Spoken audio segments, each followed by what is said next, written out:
চিতই পিঠা খাওয়ার সবথেকে মজার জিনিস হচ্ছে ধনিয়া পাতার ভর্তা এবং শুটকি ভর্তা। যারা চিতই পিঠা খেয়েছেন তারা জানেন এই দুইটা জিনিস দিয়ে এটা খেতে কতটা ভালো লাগে।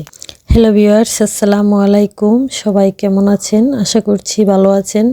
আলহামদুলিল্লাহ, আমিও ভালো আছি।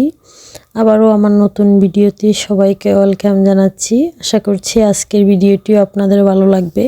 আর ভালো লাগলে লাইক, শেয়ার, কমেন্টস করতে ভুলবেন না। আজকে আমি আপনাদের সাথে শেয়ার করব আমি কিভাবে বাসায় খুব সহজেই চিতই পিঠা বানাই। আমি একটা পাতিলে গরম পানি করে নিয়েছি, আর সেটা হবে ফুটন্ত গরম পানি।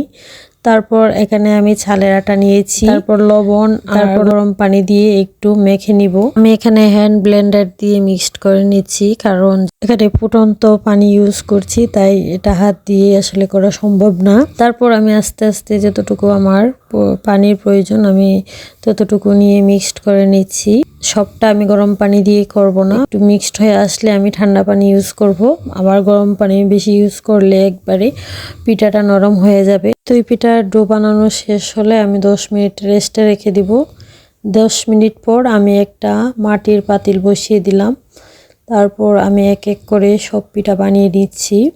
অনেকে লোহার কড়াইয়ে চিতই পিঠা বানায়, আর আবার অনেকেই মাটির পাতিলে বানায়। আমাদের এলাকায় এরকম মাটির পাতিলে বানায়, তাই আমি এভাবে বানাচ্ছি। কে এভাবে চিতই পিঠা বানাতে পারেন কমেন্ট করে জানাবেন। অনেকের হাতে এই পিঠা সহজেই হয়ে যায়, আবার অনেকের কাছে হয় না। আলহামদুলিল্লাহ, আমার কাছে মনে হয় এই পিঠাটা সবচেয়ে সহজ, তাই আমি খুব ইজিভাবে এটা বানাতে পারি। শীত আসার পর এই নিয়ে আমরা অনেক দিন চিতই পিঠা খেয়েছি, আর এটা সবচেয়ে সহজ মনে হয়, তাই আমরা যখনই মন চায় তখনই এই পিঠা বানিয়ে খেয়ে ফেলি। আর আমাদের তো শুটকি ভর্তা দিয়ে এই পিঠাটা খুবই পছন্দ। আমি আজকে ভাবলাম সরিষা আর ধনিয়া পাতা দিয়ে একভাবে একটা ভর্তা বানাই।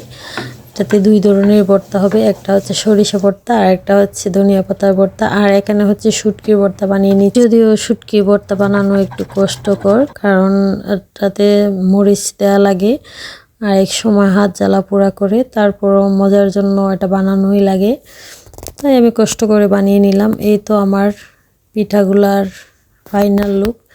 আর ভর্তা কেমন হয়েছে জানাবেন, যেহেতু আপনারা খাননি, সো এটার টেস্ট কেমন বুঝতে পারবেন না। আলহামদুলিল্লাহ, অনেক টেস্ট হয়েছে। আর এখন আমরা এই ভর্তা দিয়ে চিতই পিঠা খেয়ে নিচ্ছি। তো আমার পিঠাগুলা দেখতে কেমন হয়েছে সেটা জানাতে ভুলবেন না। আর এখন পর্যন্ত কে কে চিতই পিঠা দিয়ে শুটকি ভর্তা খাননি কমেন্ট করে জানাতে ভুলবেন না।